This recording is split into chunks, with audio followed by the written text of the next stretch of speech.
balcony people, choir loft people, I mean. It's a tremendous pleasure to be back speaking for First Wednesdays. It is my at least third time speaking for the Vermont Humanities Council. My two favorite institutions in this country now, and I'm not kidding, are, I won't put them in order, but public libraries and the humanities councils. I've spoken for numerous state humanities councils. And these just are the best example of civic institutions supported by public funding, supported by government for the purpose of trying to educate ourselves. And thank you to any of you who have done any lobbying to get inside the brains of the less than thoughtful people who wanted to, again, kill the NEH. They've been trying for half of my life, it seems, to kill the NEH, and they haven't managed it yet. That's a good thing. Welcome to two schools who have brought students here tonight. The Stratton School, the Stratton Mountain School, right? Where are they? Are they here yet? There you are, Stratton Mountain School. You guys are the future Olympian skiers, I hear, who also do a little education as well. Right? And then the Burr and Burton Academy. Yeah, there you are. Oh, okay. Future historians. It is possible to be employed as a historian. Don't let them tell you otherwise. And right now we've become fairly relevant.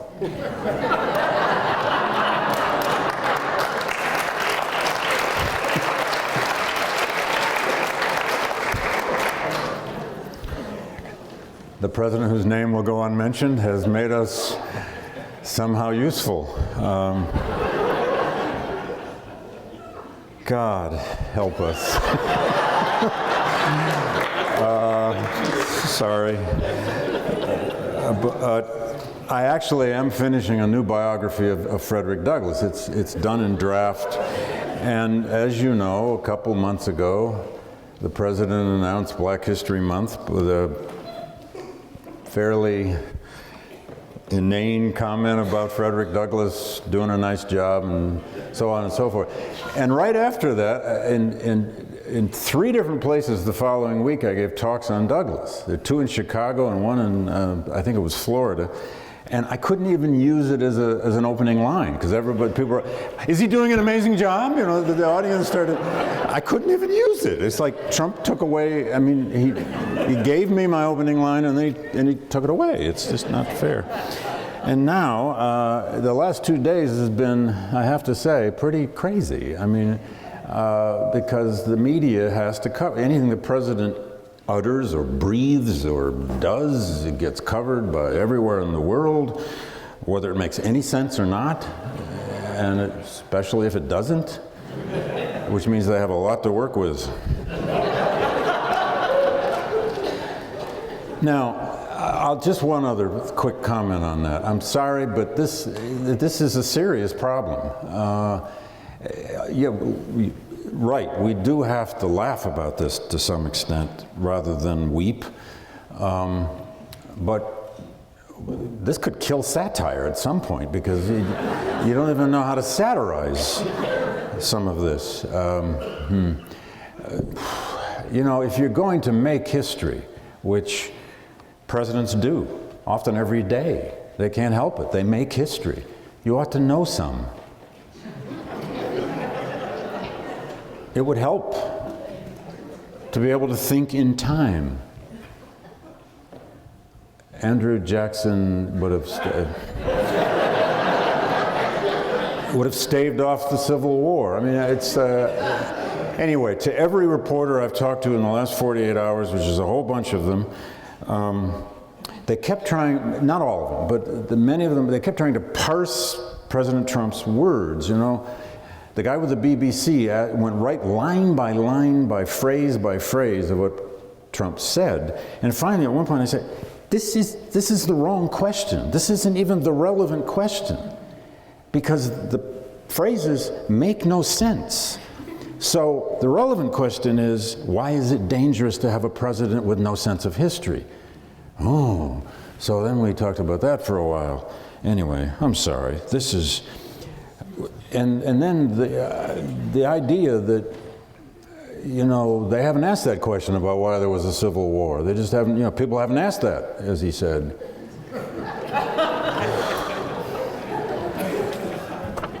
It's the most written about subject in American history. It's, you know, anyway, oh God. But enough of that. But you know what? God bless him. He's, I guess he's given us a voice. Historians are always feeling academics, you know, humanist. We feel we're always in an anxiety crisis. You know, does anybody need us? Anybody listening? Does anybody care? You know, we're not in the STEM subject. We don't do STEMs, so we're, you know, yes, we matter, and yes, the past matters. What is a sense of history?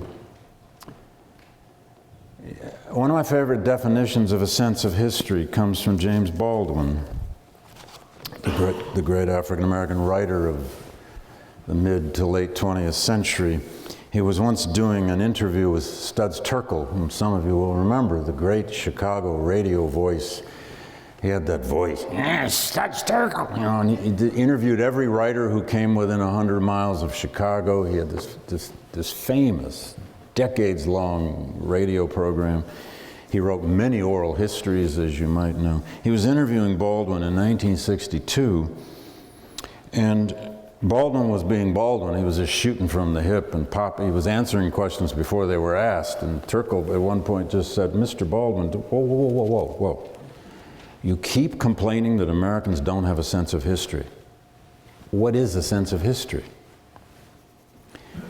And Baldwin paused. This is actually on YouTube. Baldwin paused for a moment, and he said, quote, well, you read something, and you read something that you thought only happened to you. And you discovered it happened 100 years ago to Dostoevsky. This is a great liberation for the suffering, struggling person who always thinks he is alone. The reason I like that answer or definition is because to have a sense of history means you're not alone. You know something that has happened before. Whatever happens to you, it's probably happened to someone else. It's especially a nice definition for young people.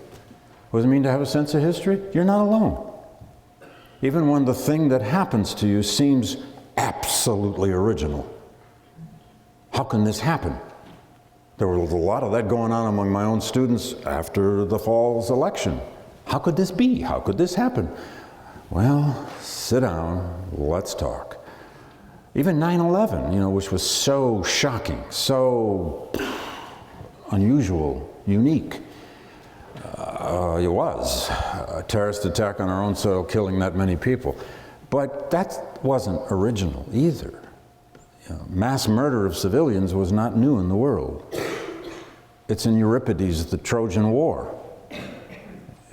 It's in the Peloponnesian War by Thucydides. I mean, this is a very old practice by humanity. Having a sense of history is knowing that what happens to you in some way or form probably happened before. Doesn't make it easy, doesn't make it any better, doesn't make it fun.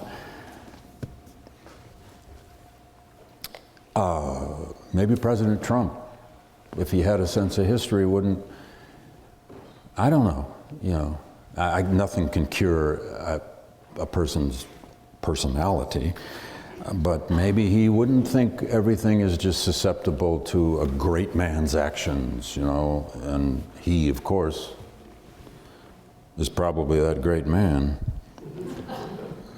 I alone can fix it, he said, something like that. Anyway, enough. That Civil War, we don't ask why. God. 2 years ago last month, I was in Charleston, South Carolina for the 150th anniversary of the end of the Civil War. That year we had the 150th anniversary of the end of the Civil War in a lot of places. We just kept ending it and ending it and ending it. And then we thought it was ended. And then a young, deranged, crazy white supremacist named Dylan Roof walked into the Emmanuel AME Church in Charleston and murdered 9 people in the basement, and suddenly the war wasn't over. We all live in the present. All of us live in the present every day. But sometimes the past just explodes in our present. The past just comes and whacks us between the eyes when we don't expect it. Usually it's when we don't expect it. The shock of events is almost always, by definition, when we don't expect it. But 2 months before the murders in Charleston, which occurred on June 17th, I was in Charleston for a conference, but on that Sunday, we had an event in what's called Hampton Park.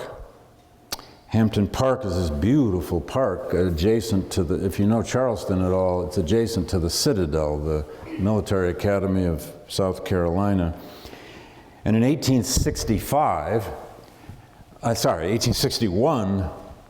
a remarkable, amazing parade occurred there led by freed slaves, by several thousand black Americans, and it was their parade on the old Planters racetrack there, a story that I first exposed in that book called Race and Reunion. We were there that day to place a plaque and hold a ceremony to commemorate that event, when Memorial Day was actually founded, or what was then called, and my parents always called, Decoration Day. That day, I was one of 2 speakers.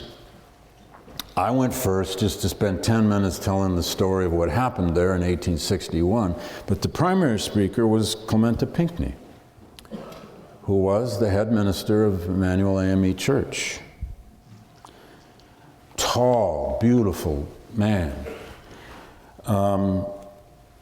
He gave an 11-minute homily. He drew his text from 2 Samuel, the story of King David and his son Absalom. It was an amazing afternoon, kind of blustery for Charleston in the month of April, but kind of cloudy, the wind was blowing. And as he gave this homily based on the story of Absalom and King David, which is the story of a son going to war against his father, it's an incredibly deep, horrific Civil War metaphor. You can almost feel the past entering into your present. It's an agonizing Old Testament story of family strife with horrific, tragic consequences. And Pinckney kept playing out the metaphor of divided houses. King David's house was divided. The American house became divided. Our divided houses. And he quoted the famous line from Samuel, "O my son Absalom, O Absalom, my son, my son." He had died in battle, the son, against his father. And in that battle had also killed his brother. It's about as bad as it gets. You fight your father and you die killing your brother. That's civil war of the human heart, as deep as it can get. But what Reverend Pinckney did is he beautifully turned that terrible metaphor into a source and a kind of a demand for reconciliation, for healing. Healing not only based on the great rift that the Civil War had left in a place like South Carolina, his home state, but it had left all across America, and he referred to, in his own careful way, he was a state legislator, of course, as well as a minister. He also applied it to the American rift, our polarization, our deep political divisions. And he tried to appeal as a forgiver. The ceremony ended with all of us, first it ended with a prayer by the chaplain of the Citadel, and then the Citadel choir sang, and then we all sang, "America the Beautiful," and "Eternal Father, Strong to Save." And I held the same hymnal with Reverend Pinckney as we sang it. He had a beautiful baritone. He was, of course, murdered 2 months later in the basement of Emanuel AME. It is Reverend Pinckney that President Obama went to Charleston for to eulogize about 2 weeks after those murders, at the end of which he famously sang Amazing Grace. That's Civil War, and we don't ask why. God. Sometimes the past is just enveloping your present. And sometimes that past is distant, and we like to keep it distant, usually. But what historical memory is that problem, those problems, especially the big ones, the big divisive ones from the past that are there always waiting in some ways to come surprise us. Robert Penn Warren, the great Southern writer, who wrote so much about the Civil War, whether it was in his poetry or his nonfiction or his novels, once said, "The Civil War is laying around in America like unexploded grenades in a rubbish pile." They might just blow up sometime and you don't know it. Boy, he could do a metaphor. Whew. What is this thing called memory? I'm going to get to the memory of the Civil War here in a minute. I'm going to take you through a whole list I have, just suggested lists, of why that event has a hold on us, or why it has had over the years, and why it probably still does. And it just won't go away for some reason. We can't kill it. But what is this thing called historical memory? You understand memory perfectly. We all do, when we think about it as individual memory. And the older we get, we think about it more, don't we? Biological individual memory, though the neuroscientists are working on this every day with their multi-million-dollar grants and trying to figure out precisely how memory works and where in the brain it works, amazing work is going on about this in neuroscience. We instinctively understand it, because you can't find your car after this without your memory. You can't find your house after this without your memory. Where are my keys? What's my password? Which one? How many passwords do you have now? Do you write them down in a secret drawer? We can't function without memory. Memory is actually what makes us human in some ways. And now, all other animals have forms of memory. We don't quite know exactly how their memories work, but some of them are, of course, unbelievable. There are those herds of birds, those flocks of geese and whatnot that go to Upper Canada, and then they fly to Mexico and land on the same spot, and then in the same week they fly back to How in the world can they do that? We can't do that. We can't even find our keys. But when memory becomes collective, when it's a group memory, when it's the collective memory of the town of Manchester, Vermont, when it's the collective memory of a place called Vermont, when it's the collective memory of a school, which has its traditions, and its songs, and its poems, and its heroes or villains, when memory becomes a church's memory, a culture's memory, a nation's memory. What is that? And how do you know a collective memory when you meet one? Are you all a collective memory here tonight because you came to this? Maybe in some ways. Will you walk out a collective memory? Not quite. Not quite yet, because you need a ritual. You need a practice to convert something into a real collective memory. Collective memory is that process by which human beings, and it's one of the most amazing things we do. It's the process by which human beings create their stories, create our narratives, create the stories we choose to live within, create our symbols, our creation myths. All nations do this. All groups of people do this. All institutions in some ways do this. You invent a company and within 2 years you have something called tradition. How do we get that? We've only been here 2 years. Now, collective memory though isn't quite the same thing as history. And I don't want to disappoint you here. They're not quite the same thing. And President Trump may have just given us a fat pitch to point this out. He's a product of collective memory. You know, whatever simple notions he has of American history, he got them from somewhere.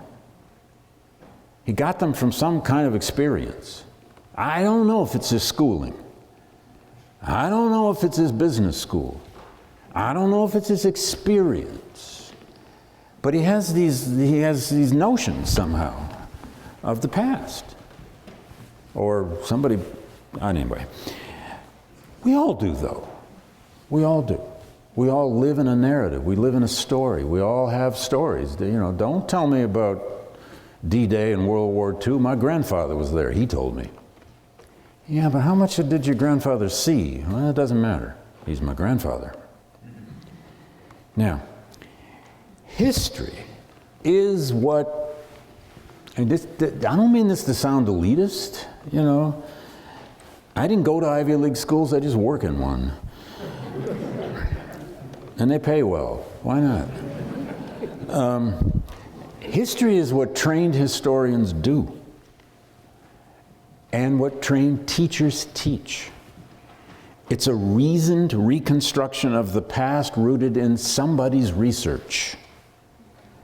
Therefore, history tends to be more critical, more skeptical of human motives or of our actions. And history, therefore, tends to be more secular. Historians, professional historians, we sort of hope, are not the paid employees of a particular church or a particular nation or a particular, you know, we're supposed to have objectivity of some kind. History, though, can be read by or belong to everybody. It is more relative, therefore. It's more contingent on place and chronology and scale and all sorts of factors. Anybody can claim to be a historian. And they can, and they do. We can, and we do. Memory, though, is often treated as something more secular. I'm sorry, more sacred, forgive me. More sacred, more absolute. Stories that just are. You can't violate them. Memory tends to be more possessed than it is learned. We like to call it heritage or identity or community more than we like to call it history. Memory is often that which we want to own. My story, my narrative. History just gets interpreted and revised by those historians. Memory also often coalesces around objects, sites, places, monuments. New Orleans right now is having a battle royale this week over the attempt to remove 4 Confederate monuments from the center of the city. Oy, you know, the Jefferson Davis, I don't know what the latest is. I quit following that yesterday when I had to keep following what Trump said.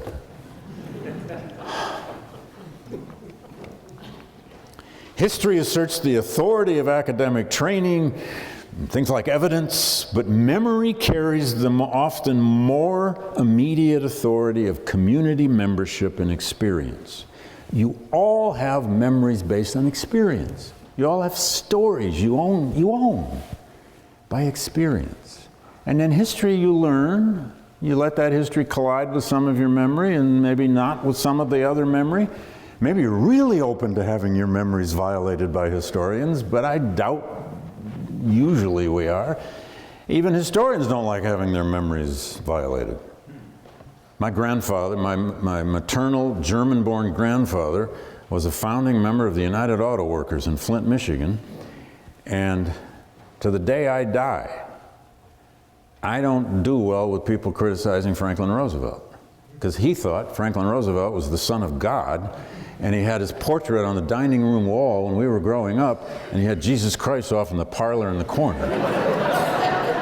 And I was raised to worship that guy in the dining room wall, and I didn't even know why. So, and that's family memory. You don't mess with FDR. I mean, even when I know FDR was wrong or venal in some way, I'll smooth it over, probably, in honor of my mother, if nothing else. Okay, I just wanted to make that little distinction, because this is the problem with our historical memories of big, important, divisive, bloody, violent events. They're a problem to remember at all because of the trauma involved, and then when that's transmitted from generation to generation to generation, it needs a story, and those stories become conflicted. And historical memory, collective memory, social memory, whatever you want to call it, always has a politics.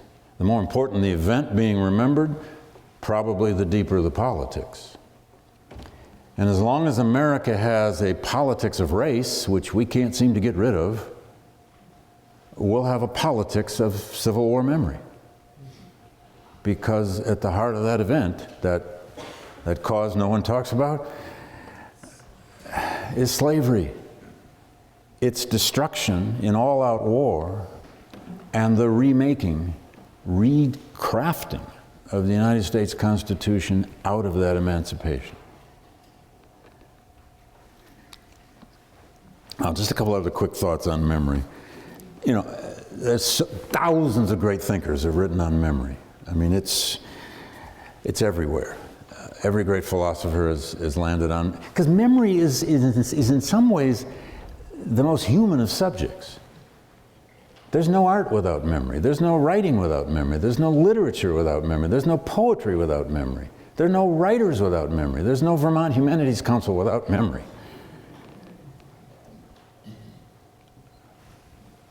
What would a writer write about? One of the greatest things ever written on memory is one of the oldest. It's in Augustine's Confessions, 4th century.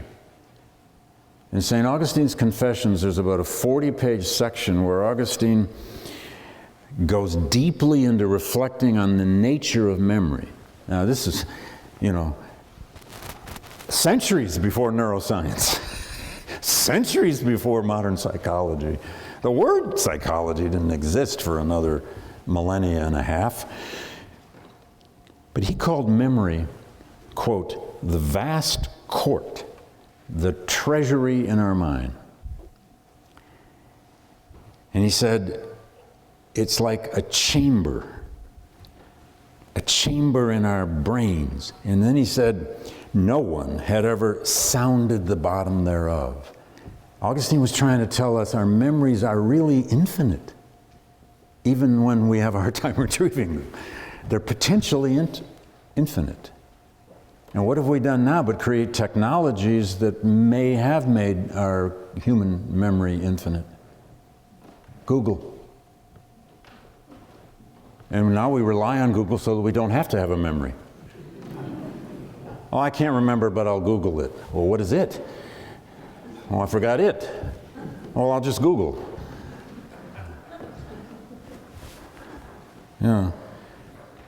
And then Augustine says, quote, great is the power of memory, a fearful thing, oh my God, a deep and boundless manifoldness, and this thing is the mind, and this am I myself. Which is Augustine's way of saying, we are our memories. You are your memory. It dictates to you. You try to resist it. You try to control it. You will reshape it over and over and over and over and over, and it'll come right back and get you as you reshape it over and over and over. We are walking vessels of our memory, personally and collectively. Ralph Waldo Emerson wrote an essay on everything. He wrote one on memory. And in it he has a simple argument. It's a beautiful, simple argument. He said, we remember at extremes. We tend to remember those things we most love and the things we most hate. Older people here are nodding kind of yes. It's like, yeah. I got a lot of both of those. Yeah, but you know, we remember at extremes. We remember the terrible associations. We remember awful embarrassments, even from childhood, right? Why do we remember awful embarrassments? Because they're out there on the extremes. Then there's William Faulkner. Without the American Civil War, there wouldn't have been a William Faulkner. What would he have written about? It's in every one of his novels. Faulkner has one of his characters in the novel Hamlet say this simple line, and I love it.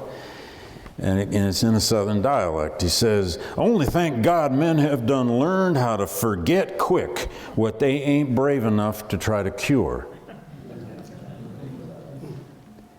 Can't solve that problem, can't cure that problem. Forget it.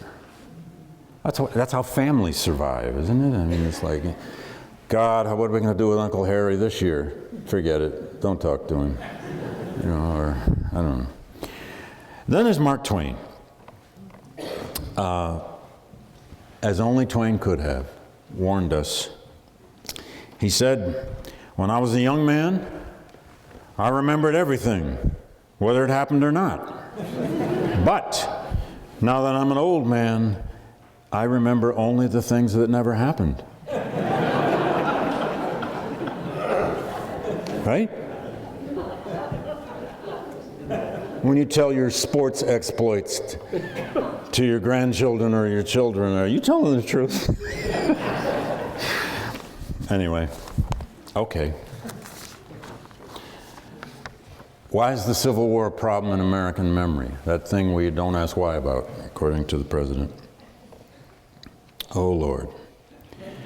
In 1882, Walt Whitman, our greatest 19th century poet, right up there with Emily Dickinson, a few others, but he wrote in Specimen Days, in his prose work, this passage. And you know, if you know your Whitman, you know Whitman was deeply, deeply influenced by, affected by, shaped by the Civil War. He spent almost 3 years working in hospitals in and around Washington, D.C. And his collection of poems, Drum Taps, made him, in effect, America's death poet. The Civil War made Whitman, he didn't make Whitman a poet. He'd already done the first edition of Lisa's Grass. The man was already a poet, but the war reshaped him. He said, though, in 1882, and so goodbye to the war, he said. I know not how it may have been, or may be to others, but to me the main interest I found, and still on recollection find, in the rank and file of the armies, of both sides, and in those specimens amid the hospitals, and even the dead on the field. Whitman could never stop writing about, thinking about the dead. And there's another passage in Specimen Days where he says, the dead, the dead, the dead, our dead, ours all, or south or north, our dead all. Whitman tried to fashion some way of imagining a kind of human reconciliation out of all that death and dying that would be above politics. It would be depoliticized. It would be just some kind of humane remembrance of the dead on both sides. He tried. He wanted that. Most Americans just couldn't quite get there. This problem is as old as the first time anybody ever fought a civil war.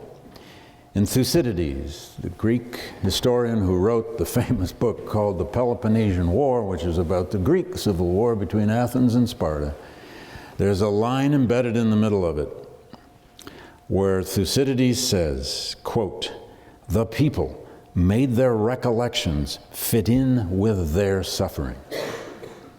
The people, in the wake of the war, on both sides, made their recollections fit their sufferings. And that is the problem of the remembrance of war. People remember what happened to them, not necessarily what they did to others.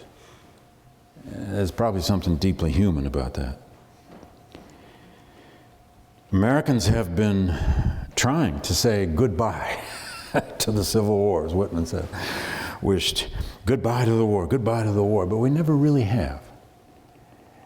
And I would suggest, just to start, and I'll give you my long list of reasons why it still grips us, or it grips some of us, is that the issues over which it was fought and the issues over which Reconstruction, the decade and a half after the war, was fought, are in one way or another, many of them, not all of them, but in one way or another, many of them are still with us and may always be. Two huge questions from that war and the Reconstruction that followed are with us right now in our politics. One is about race.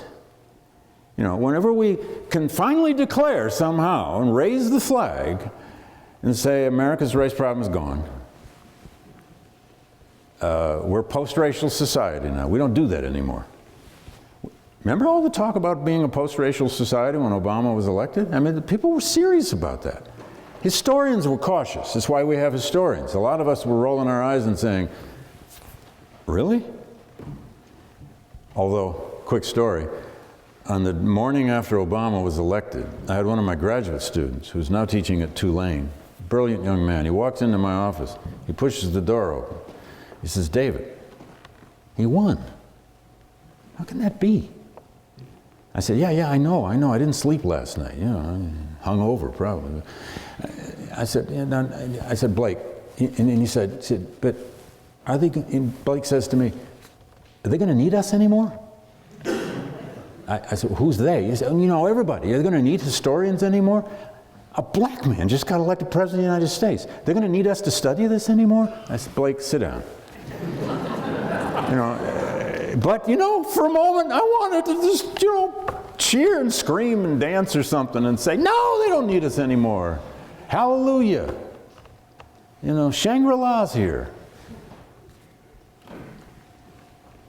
And then we had the Obama presidency, and we had the reaction to Obama's presidency. I don't know if any of you remember reading the morning after column by Tom Friedman in the New York Times, the day after Obama was elected. So it's November 5. Go look it up. November 5. Don't look it up on your phone right now. No. No. November 5, 2008, Tom Friedman, great columnist for the Times. Opening line, and I'm paraphrasing, but I think I have it almost memorized. Opening line was, last night, 10 p.m., Grant Park, Chicago, Illinois, United States of America, the Civil War ended. And I remember reading that the next morning, bleary-eyed, and thinking, damn, what if he's right? That's bad for business. I don't have a career anymore. They don't need me anymore. Anyway, but it's not over. And the other issue, roiling all around us, probably always will, is federalism. Is the relationship of the states to the federal government. Trying to find, you know, throughout our history, ever since the founding of the Constitution and the checks and balances and the 10th Amendment, Reserve Clause, we've been trying to figure out from decade to decade and era to era and crisis to crisis, what is the proper relationship of the states to the federal government? What jurisdiction does belong only to the states? Or where do we need a federal government? And we now have a political party. One of our political parties, if you haven't noticed, is deeply devoted to returning power to the states, except certain kinds of power that they want to keep while they control the federal government. As long as we have federalism, we will be fighting over the issues that led to this war and this conflict and the Reconstruction that followed. And we will always have federalism. If our system does survive, we will always have federalism. Okay. I'm gonna suggest here, there are 8 or 9 things on this list, and I'll do them with some speed, and you can add some things to it. This is an invitation to you to denounce 1 or 2 of mine and add your own, okay? It's a classroom, you get to shoot back, right? Why does the Civil War and its issues and its story and its legacies still have a hold on us? Now, I'm not suggesting it has a hold on everybody, by any means. No, it doesn't. But every time we think it's just finally, the Confederate flag was going to go away, the neo-Confederate movement was kind of waning and fading, Dylann Roof walked into that church, and what happened in the wake of it? That entire summer and into the fall and for the year following, we had one episode after another of a Confederate memorial or a Confederate monument or the name of something in this country disputed, fought over like hell, either changed or not changed, and we're still doing it, as New Orleans is doing this week in its attempt to try to move Confederate monuments. And the Confederate flag came down off the Capitol grounds of the state in Columbia, South Carolina, in a great ceremony and a lot of show, but it didn't leave the hearts of a lot of people, apparently. All right, first reason, why does the Civil War interest people? First, it's just sheer demographics. I'll be quick with this one. About 1/3 of all Americans, if they choose to, and a lot of them do, can trace their ancestry directly to someone in the Civil War. If there's 330 or 40 million of us, it means there's over 100 million of us who can trace our ancestry to someone in the war. Black and white, despite how immigrant this country is now. When you think of the waves of immigration, from the late 19th century on through the 20th and into the 21st century, still 1/3 of us can trace our people to the Civil War. And those numbers, those percentages are higher in southern states. That's why the Civil War is still a family story. No matter how many generations go by, it's still a family story. It's still something people not everybody, but can tend to learn first from a grandparent, or a great-grandparent, or a parent. Or maybe even learn themselves when they discover a great-great-great-grandparent's letters in the attic, and these just keep happening. In fact, I had never understood that demographic figure. It's just a number, right? 1/3 of us. Well, what does that mean? I grasped it when I was doing research for this book, American Oracle, on Bruce Catton. How many of you grew up reading at least one Bruce Catton book? Well, not bad. There needs to be a national campaign to get all of Bruce's books back in print and forced re-education. No, I'm just kidding. Bruce Catton was the most popular narrative historian of the Civil War when I was growing up. In the 50s and 60s, when I came of age, Catton's the reason I'm a historian. He's one of the reasons. 2 of my high school teachers are the other reasons. But when I did research on him to write a long chapter on him in his papers, which are in 2 odd places. One collection is in Charleston, South Carolina, and the other's in Laramie, Wyoming. And the reason they ended up there is because that's where the American Heritage Archive is, and Catton used to edit the magazine called American Heritage. But if you want to do research on Bruce, there's a reason no one's written on Bruce Catton. You got to spend a lot of time in Laramie. Nothing against Wyoming, it's beautiful. It was the same steakhouse every night. But in Bruce's papers, this man sold hundreds of thousands of copies of his books, and these were deeply researched, good narrative histories in the 50s and 60s. In his papers are thousands of fan letters. And in those fan letters, a fairly typical letter would be, Mr. Catton, I love your book, Glory Road. I love the next one, Stillness at Appomattox. Can't wait for the next one, yada, yada, yada. But Mr. Catton, on page 132, you quote from the diary of that so-and-so in the 31st New York Volunteers. That's my grandfather. I just wanted you to know that. Another one will write, well, that was, once in a while they'll write and say, in the 50s, they'll say, that was my father. And if you just do the numbers, that's entirely possible in the 1950s. One guy writes and says, not sure whether to believe this one, but one guy writes and says, "Dear Mr. Catton, yada yada, I had 9 great uncles in the Civil War, 4 on the south side and 5 on the northern side, and you only quoted 2 of them." Family story. My God, people are reading Catton and they're seeing the grandfather quoted. Good Lord, Anyway. 2, this event interests us because of loss. Loss. Americans have never, ever again, before or after, experienced loss on the scale that we did in the Civil War. There's new research on this. About 4 years ago, a young economic historian named David Hacker published an article in a scholarly journal that kind of threw everyone into a tizzy and got him on page 1 of the science section of the New York Times. No historian ever gets on page 1 of the science section. But he did some computer work with census and a lot of other material, and he said the official count of Civil War dead has been really quite low. The official count is about 620,000 if you look it up in the government records. But he said it's more like 700 and possibly 750,000. And that's still only combat deaths, or deaths from disease, deaths of soldiers. It doesn't even count civilians. If you take the 700,000 figure and you moved it ahead to the era of the Vietnam War, okay, per capita, there would be somewhere between 4.5 and 5 million names on the Vietnam Memorial.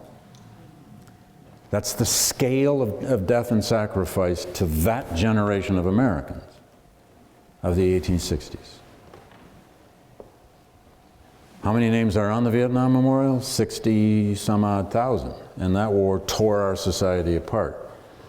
Would Americans ever endure a war where they lost 4 million people? Well, hopefully we don't ever have to answer that. But loss is itself a story that demands our attention. There are thousands, you can't even count the Civil War monuments in this country. They're everywhere. I noticed the monument out here is actually a Revolutionary War soldier.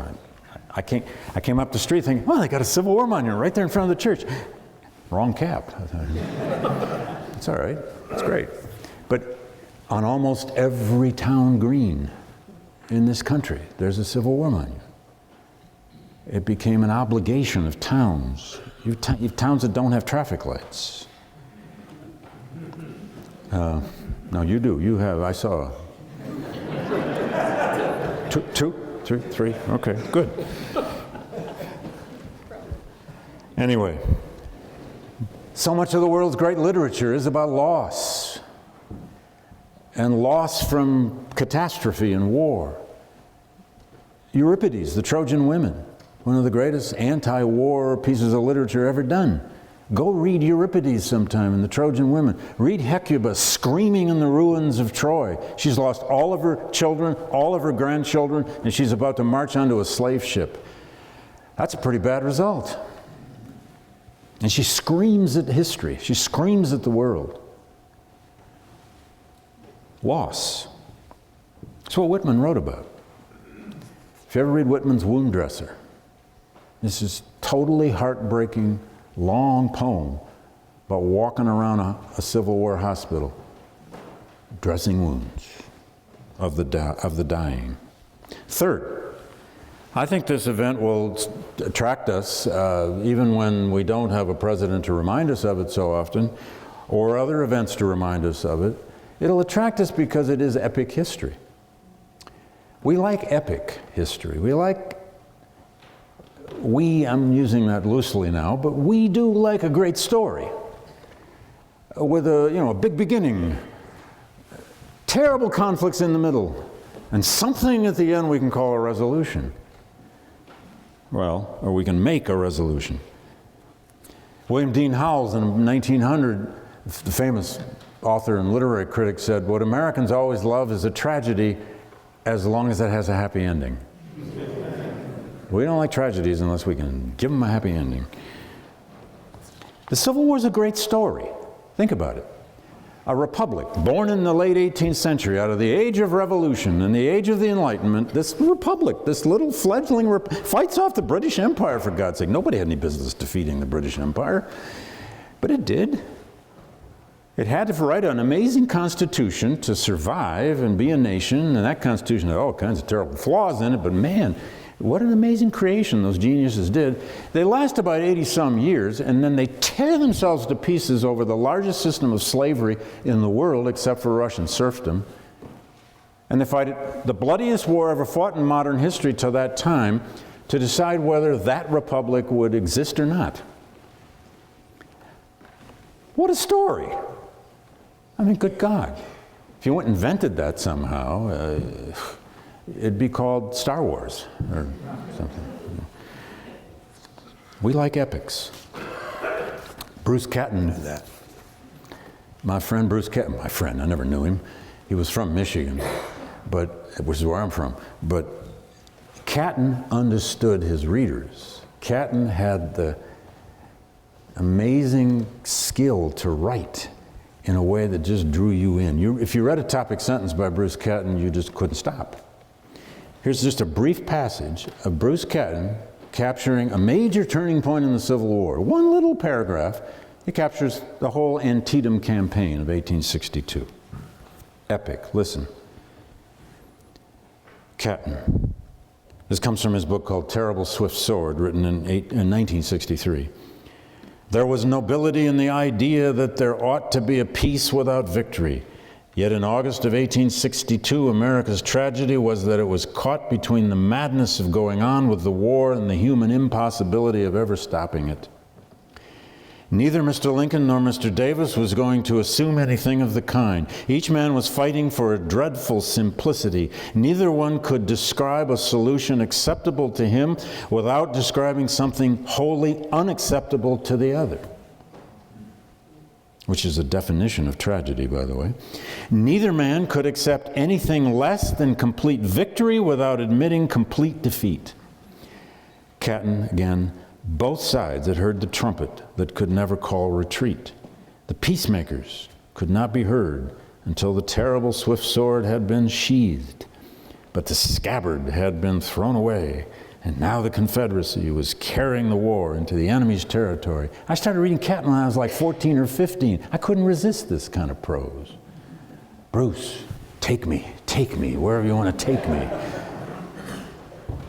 Catton's the only author I've ever known of who could use 3 passages from the Battle Hymn of the Republic, weave it into his own prose, and get away with it. Who else would even try that? But that's epic history. And you know, we may be hardwired for it. The neuroscientists are playing with this idea too, and they may be dead right, who knows, that you and I are, they say, wired for narrative. We're wired for story. What's the first thing you do with a child? You tell them a story, if they can hear you, and probably even if they can't. You read them a story, you tell them a story. Story. Daddy, tell me a story.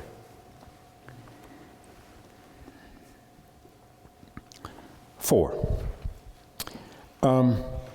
modernity. That's a fancy concept. But however and whenever the United States or the not-so-United States became modern is a debate we can have forever. And historians like to have that debate. Modern America really predates the Civil War. Modern America is invented by the Civil War. Modern America comes after the Civil War.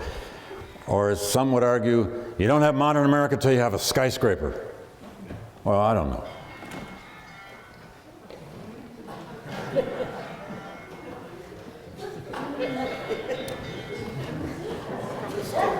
Is that the ghost of Jefferson Davis, whose statue is being torn down in New Orleans tonight or something? Anyway, seriously though, and I'll make a brief point about it. The Civil War didn't invent modernity by any means, but it did give us, for the first time, a truly modern, highly centralized federal government out of which flowed a lot of modern ideas and concepts and agencies, and I'll just list them for you, or list some of them for you.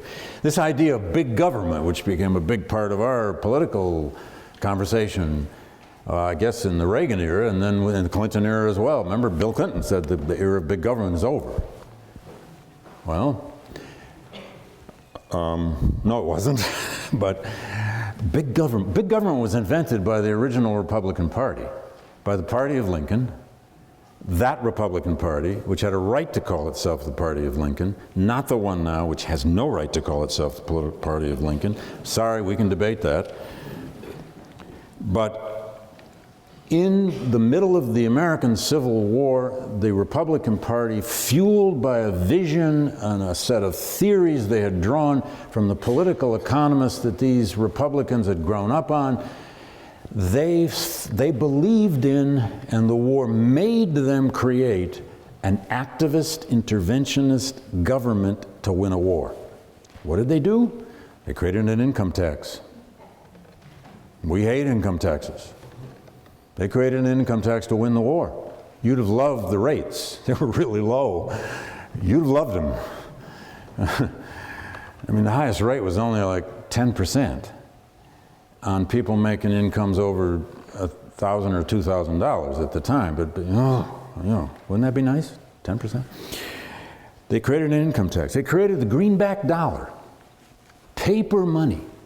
The greenback dollar became a great symbol and an important way that the war was won. They created a relationship. This one got really corrupt, but they created a relationship between the federal government and banking to finance the war, and they sold United States bonds.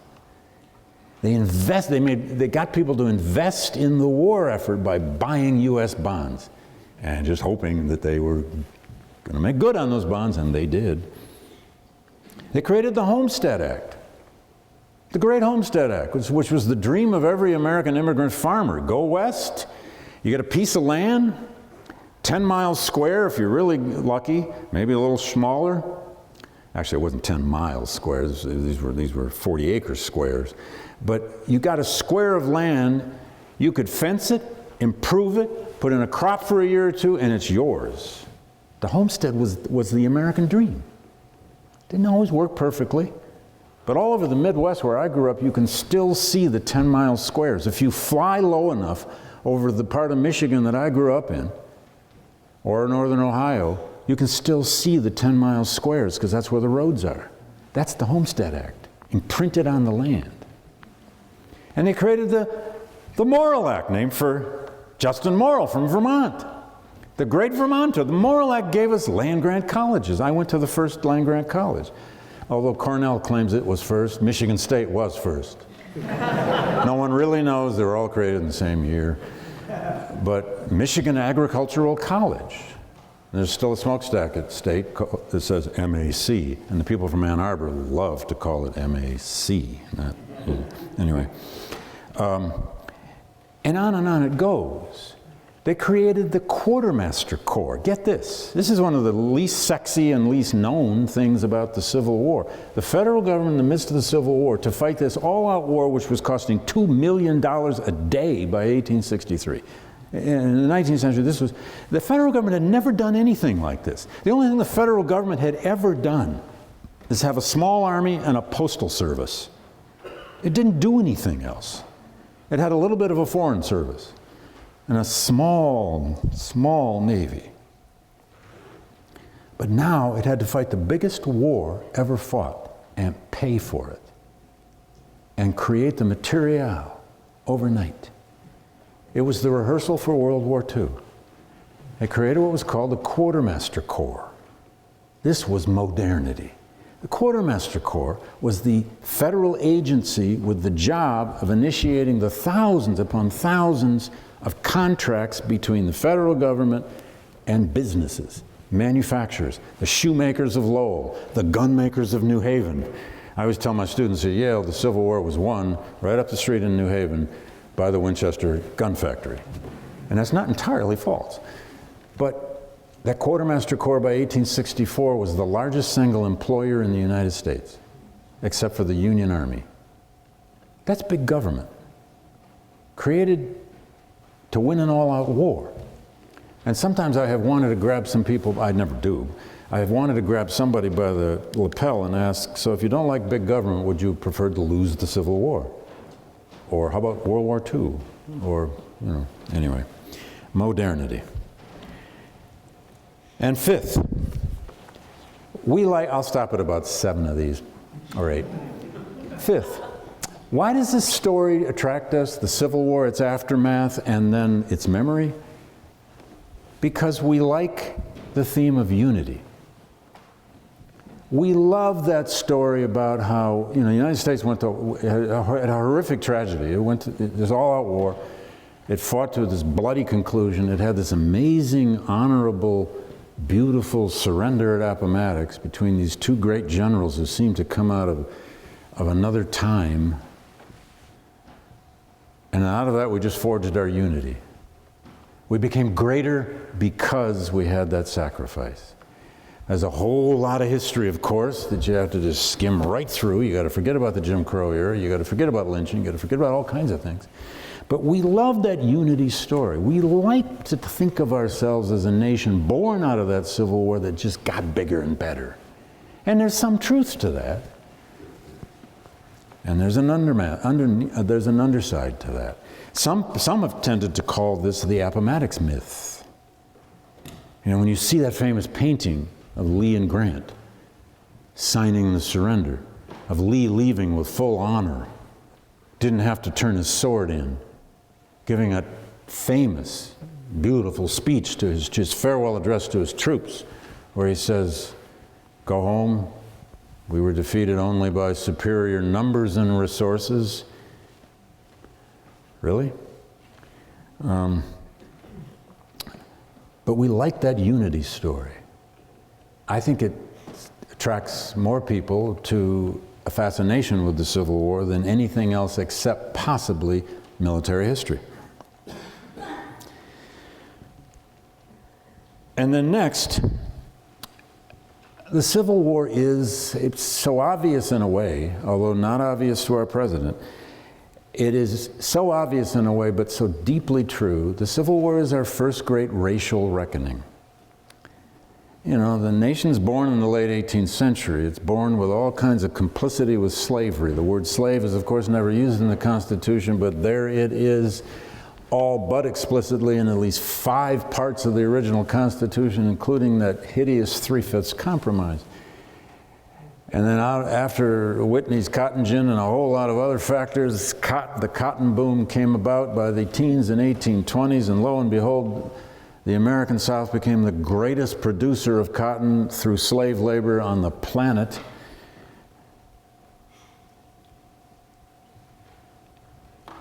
And the country could not remain half slave and half free, as Lincoln said, because of the expansion of slavery. So every time we've had a racial reckoning since the Civil War, and we've had numerous of them, count them any way you want, we had racial reckonings during the Jim Crow era. We had a huge racial reckoning in the Civil Rights Movement of the 50s and 60s. And we ended Jim Crow. That's amazing. The 64 and 65 Civil Rights Acts are amazing. The 65 Voting Rights Act, signed by Lyndon Johnson in August of 1965, is one of the most extraordinary acts ever done in this country, and it changed our politics forever. That's why the South is Republican now. Well, it's at least one of the reasons. Name the other time an American president signed a bill and then went before Congress and said, "We must do this, we shall overcome," as LBJ said, knowing it could destroy his own party. I mean, he didn't know that for sure. He had this other thing to deal with called the Vietnam War, which will destroy his presidency.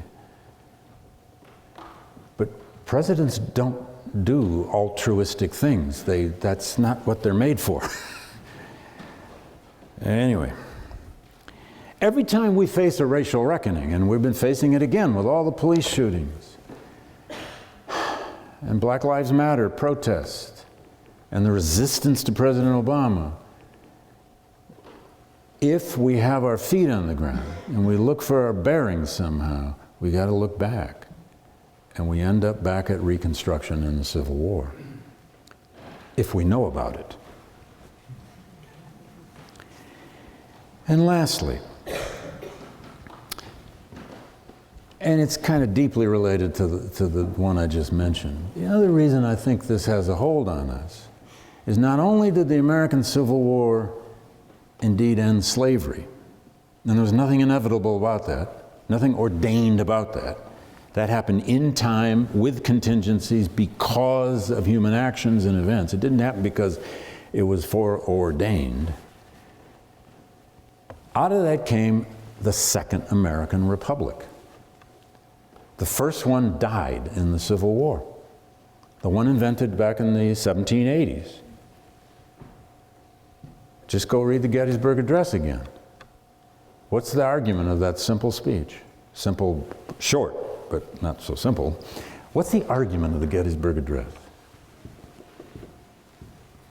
Don't look uncomfortable, it's all right. What does Lincoln actually say in that speech? And where is he?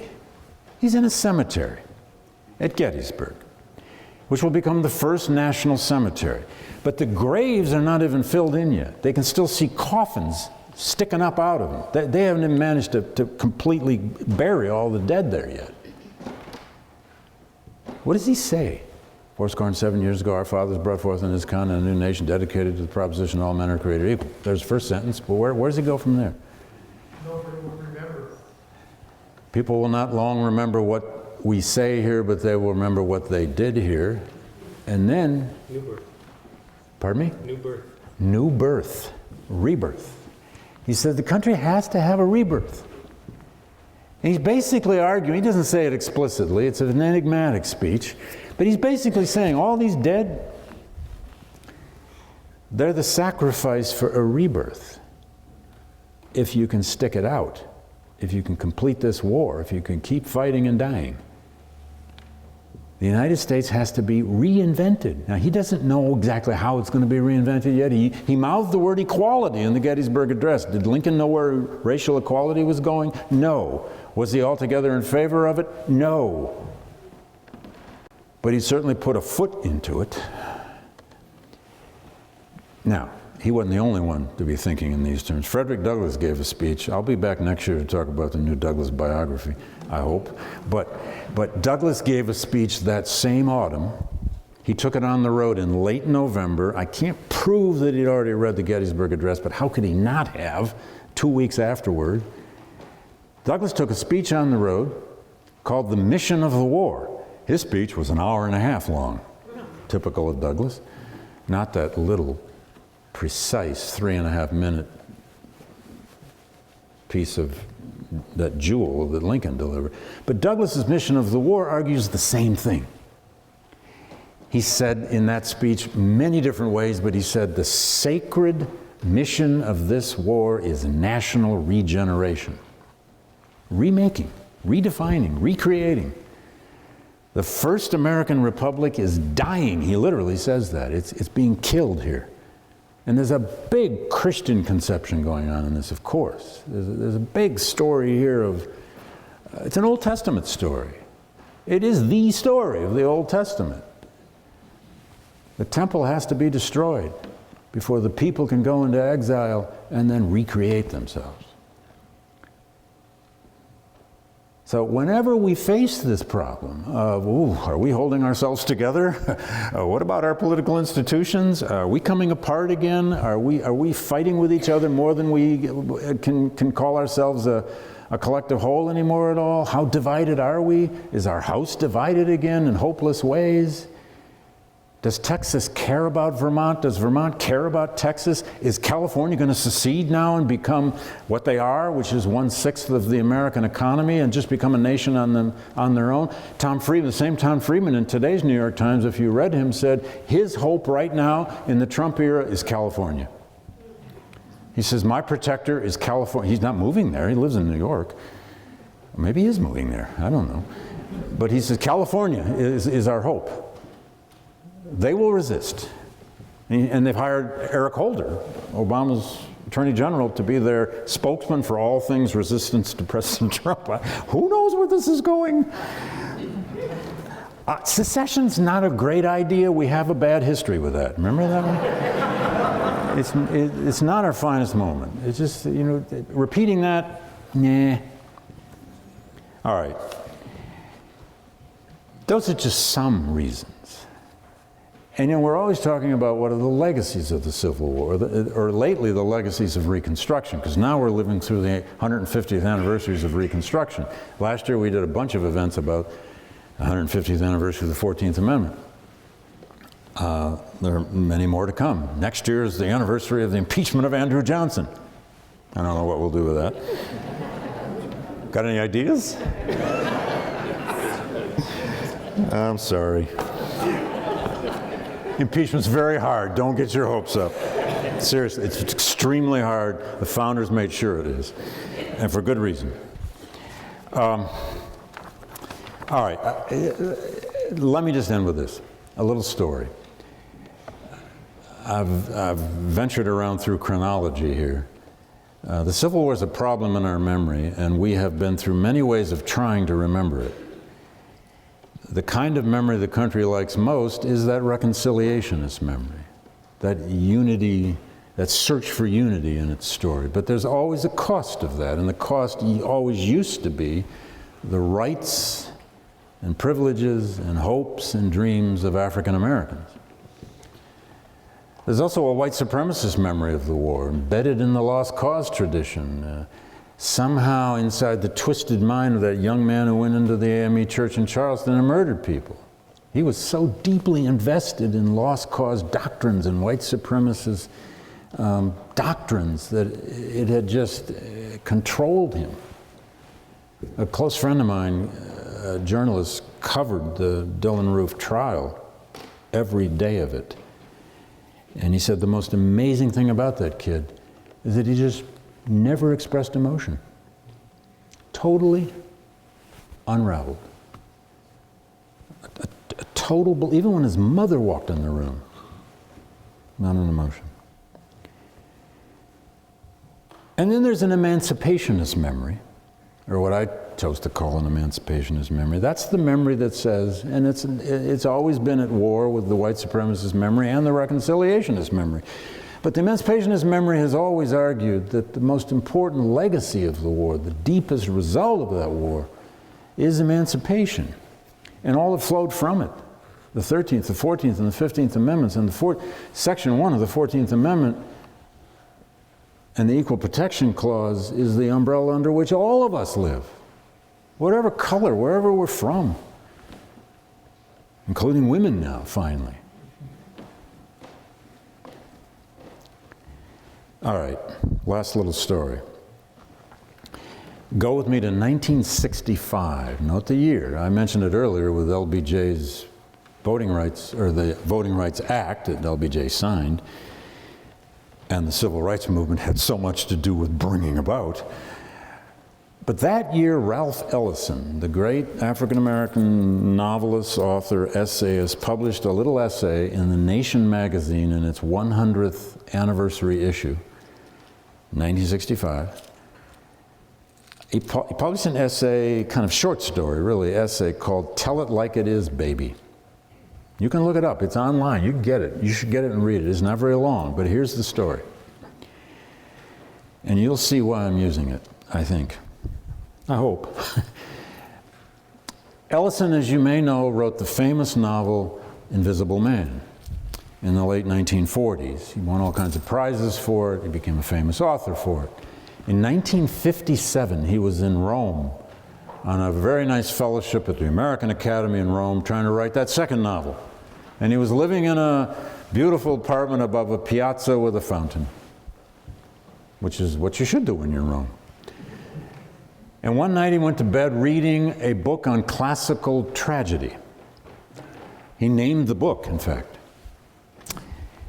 I won't go into every detail of this, I can't. But Ellison went to sleep that night reading a book on classical tragedy. And then in the night he had a dream which turned into a horrible nightmare. He didn't publish the story of the nightmare for 8 more years, until 1965. I don't know exactly when he wrote it. He must have written things down at the time. But he chose not to publish this piece until a very important, poignant moment, and I'll explain that in a second. 1965. The dream was this. He says he's having this dream. He's a little boy. He's on a street in what would likely be Oklahoma City, which is where he grew up. And he sees a man out ahead of him. He's just a little boy. The man out ahead of him looks like his father. So that's what a boy would do. He runs to catch his father. Oh, it's not his father. Disappointment. Well, and we learn, if you know Ellison, he didn't really know his father. His father died when he was 2 or 3. So the little boy keeps walking, he keeps walking. He walks through the train station, the trolley station downtown. He goes through the station, comes out the station, and he walks by what he describes as a big equestrian monument. That's all he says about it. Well, that's a Confederate monument in Oklahoma City. And the boy keeps walking, he keeps walking, he keeps walking. And then he says, it's as though a big history book with its pictures just fell out from under me and I fell through it. And the nightmare takes him back to Washington, D.C. He's a little boy and wearing a tow sack shirt. And he sees a mob out in front of him. He sees this mob of people, and there's a litter in the middle of, they're carrying a litter. There's a body on the litter. They're carrying some kind of body, and it's terrifying, and they're screaming, and they're hollering, and they're dancing, and he says he wants to run away, and then somebody grabs him and drags him over to the mob, and they make him help carry the litter. And then they grab some other little black kids, and they're forced in to kind of carry the litter. And pretty soon in the story, it's subtle, but you begin to realize you're at the funeral of Abraham Lincoln, but it's an alternative funeral. It's a very different funeral. And then the story goes on in the nightmare. The boy wants to run away. He says, I keep trying to run away. They won't let me run away. They throw me back on. They make me carry this thing. He says the mob keeps tearing off Lincoln's clothes. They tear off his socks. Then they start tearing off his ears. They're taking souvenirs off Lincoln's body. And then he says he keeps trying to run away and he keeps trying to cry and scream, but he can't cry and he can't scream. We've all had that nightmare. You want to shout, you can't shout. You want out of this, whatever it is, and you can't get out of it.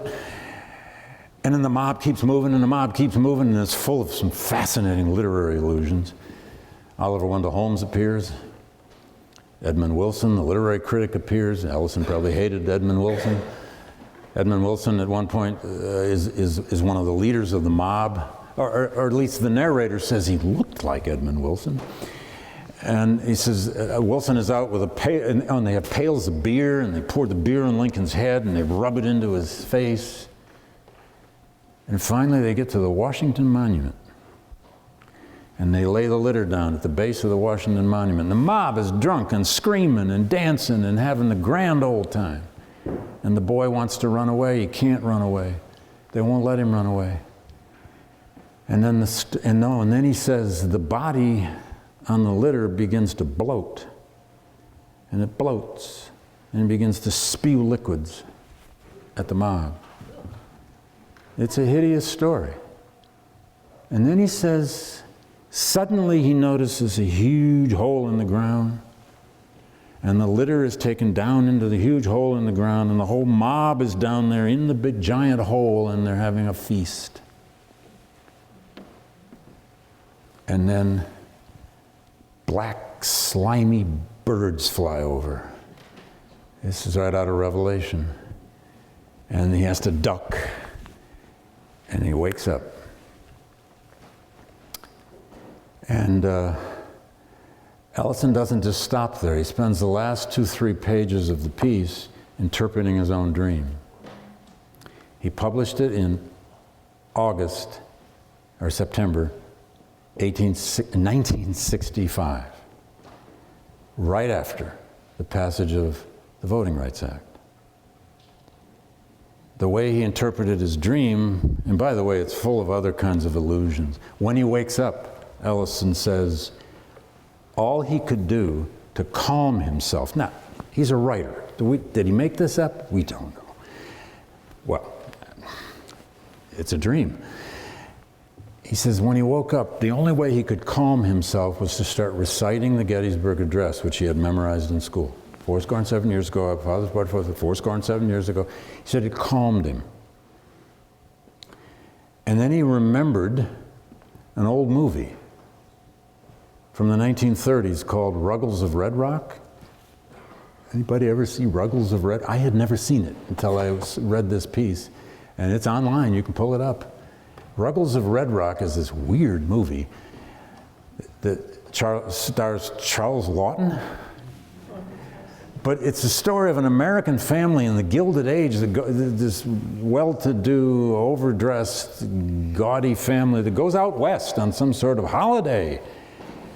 And they have a butler with them, and the butler is Charles Laughton. And they're in a saloon somewhere in some western town. I mean, it's this, God, you know, this ugly Americana they're encountering. And in the saloon are all these drunken guys.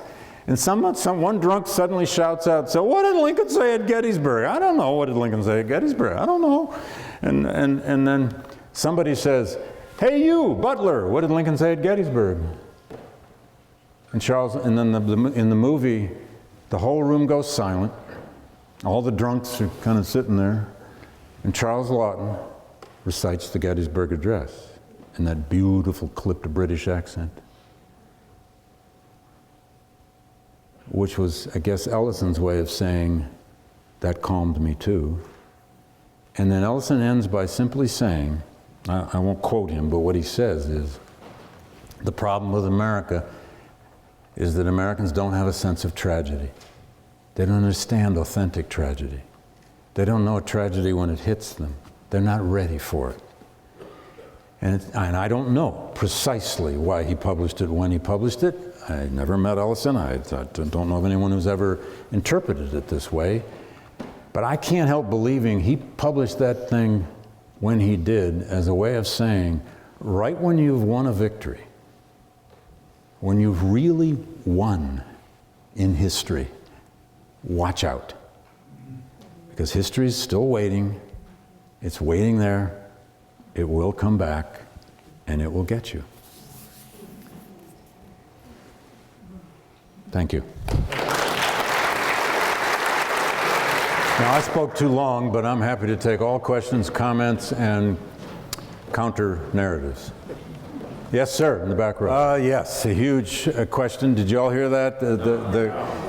We're only in the beginnings of understanding how northern institutions were complicitous with slavery, particularly universities. Yes, indeed, including my own. Oh, it's not my own, I work at Yale. Yes, this is not a brand new story. I mean, it's been around for quite a long time. But as you know, mostly since the Charleston massacres, it is amazing what a marker that awful, horrific event is. But some of this was happening already. Universities from Georgetown to North Carolina to Texas to Yale to Harvard, and I could go on and on and on with this. And I just served all last fall on Yale's renaming committee, which the purpose of which was to study this problem and come up with principles by which the president and the board could rename a college or rename a building or a site. And the site in question, of course, was John C. Calhoun College at Yale, which had been there for 83 years, named for one of the most prominent defenders of slavery in American history, who happened to go to Yale. Very contentious issue. Georgetown has had, in some ways, one of the most fascinating problems with this, because they found out that the very existence of Georgetown, I mean, it survived in the early 19th century by a huge sell-off of the slaves that the good Jesuits of the 1820s, 30s owned on their plantations in Virginia, and that through some intrepid research, they found living descendants in Louisiana of the very people who had been sold. So that issue has not run its course yet.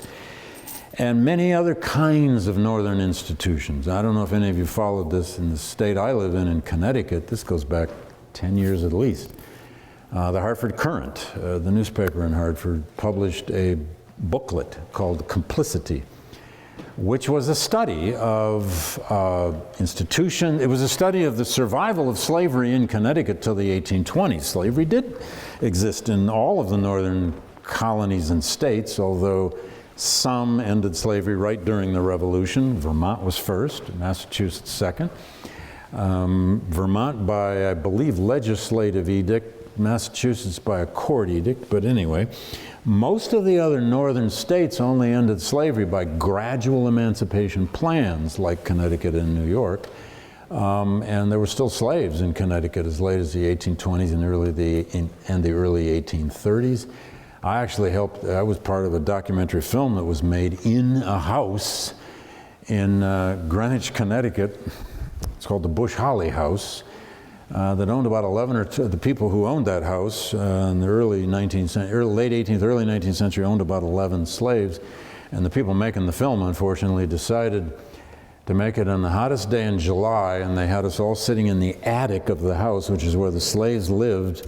And they were trying to film us, as they were toweling us off. It was the most ridiculous documentary sitting I ever had. But the point of it was to film in the exact space in which the slaves lived. Fairfield County, Connecticut was a major slaveholding place through the 1820s. So yes, and not least of which is banks, merchants, shipping companies, New York City especially, deeply engaged with the cotton trade in particular, but early on, the slave trade. And the real capital of slave trading in the North was, of course, Rhode Island, particularly Bristol. And that involved Brown University, because 2 of the founders of Brown, whose names were Brown, of course, were major slave traders. But the town of Bristol, Rhode Island, was actually a company town. It was virtually run by, owned by, and operated by the slave trade.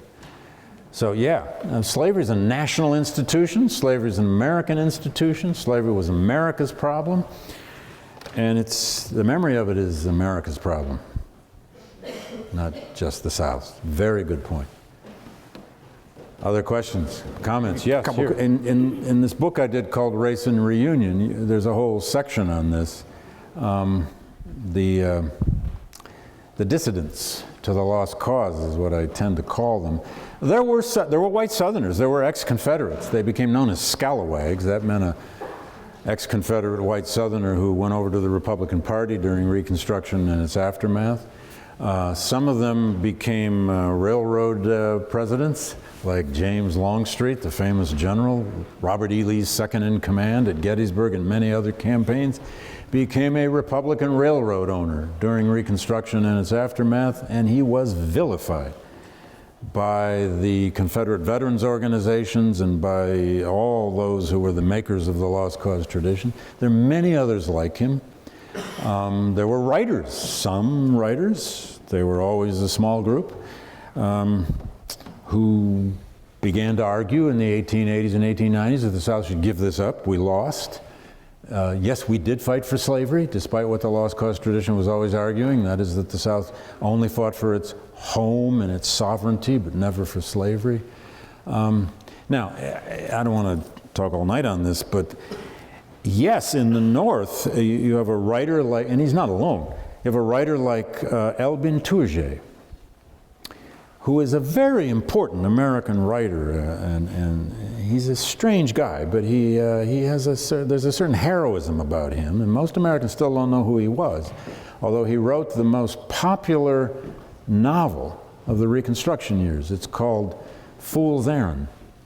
It was a big bestseller in the late 1870s. Tourget, Tourgee, Albion. He came from near Buffalo. He was a soldier in the war, got badly wounded twice. But after the war, he survived. After the war, he went to North Carolina, had a legal degree, became a judge, got himself elected judge in North Carolina, fought the Ku Klux Klan in court and out of court, and later on wrote endlessly. He wrote a lot of romance, but he wrote a great deal about the problem of the memory of the Civil War. I have a lot on him in the book Race and Reunion, but he particularly wrote satires. For example, in a Chicago newspaper called, and Tourget wasn't alone here, there are others like him. Tourget wrote for a Chicago paper called the Inter-Ocean, which was known to be a kind of really liberal They wouldn't have called it left progressive, but we probably would today. But it's a very popular newspaper. He wrote a column for about 3 years called "The Veteran and His Pipe." A Civil War veteran and his pipe. And every vignette, they were short pieces, but they're brilliant. And they're published in a book called "The Veteran and His Pipe." Every one of those is Tourget, as veteran, sitting on a bench talking to his pipe. And he calls the pipe "Old Blower." And he has these conversations with, he's trying to be Mark Twain. He's not as good, but he's trying to be Mark Twain. And he has these conversations with his pipe about what's gone wrong with the memory of the Civil War. It's just ridiculous that this country can't face up to the fact that it fought for slavery. What do you think of that, old blower? You know, and it's just ridiculous that we keep honoring Confederates now as much as we honor our own boys like us. What do you think of that, blower? And he had a big audience for this. And he wrote another big bestseller called "Bricks Without Straw," which was all about what had happened to the South with sharecropping, replacing slavery, but being little different and little better. Bricks without straw. And now, Tourget wasn't alone. There are other white writers, leaders. Now, if you want to talk about black leaders, there are a whole lot of them. I mean, from Frederick Douglass to W.B. Du Bois. But that's complicated too, because Booker T. Washington, the founder and creator of the famous Tuskegee Institute in Alabama, was in some ways, and I argued this in my book back when, Booker T. Washington was in some ways the most powerful reconciler in the country. So yeah, there are always counter-narratives and counter-arguments out there in the late 19th and early 20th century. But this is exactly what happens with problems in memory. This narrative fights with that narrative, fights with that story, fights with that story, but something wins out. Why? Because one narrative has more power, either because it gains access to major newspapers, major publishers, political office, or institutions of power. To conclude that, I would just say that the evidence of that is so poignant when you look at something like, and if any of you ever read Race and Reunion, you would know that I began and ended the book with the 1913 Blue-Gray reunion at Gettysburg. On the 50th anniversary of the Battle of Gettysburg, at the battlefield, probably some of you have been to Gettysburg. How many of you have been to Gettysburg? Now, they gathered 53,000 living veterans on that field in the first week of July, 1913. There's tremendous photography of it, and there's film footage of it, which Ken Burns used in his famous film series, although he tricked you with it. At any rate, that was an amazing ritual. There'd never been anything like this. There'd never been a ritual commemoration with this many veterans of any war in one place at the same time. It was paid for entirely by the states and the federal government's War Department. If you were a Civil War veteran of either side, you had your train fare paid to Gettysburg, you were fed, and you lived in tents for 4 days. The average age of the veterans who came was 74. They came from every state in the Union except 2. There were Confederates who came from like Montana, and there were Union vets that came from Texas or California. You know, the population had become very mobile in the country. But the reunion was a Jim Crow reunion. There were no black veterans there. There were a few who crashed it, but there were none invited. And all the speeches, and there was speech after speech after speech. Governors of all the states had to speak. And Woodrow Wilson, just recently inaugurated President of the United States the previous March, gave the final speech in this giant tent full of about 10,000 of the veterans. And Wilson got up and was Wilson. But he was classic, it was classic Wilsonian. He didn't want to be there. I mean, he didn't want anything to do with this Blue-Gray reunion, but he had to go. He gave a speech in which he declared the Civil War the, quote, quarrel forgotten. But not forgotten in the valor and the remembrance of the courage of those veterans. And there's good reason for that. I mean, you honor veterans because you honor veterans. But not a word was spoken about the causes or consequences of the war. In the middle, 1913, of the creation of America's racial apartheid, the Jim Crow system, that's where you see that in official circles, in official rituals, in official commemorations, which memory had won out. It's the reconciliation. So Peter's going to relieve you people now and let you go home.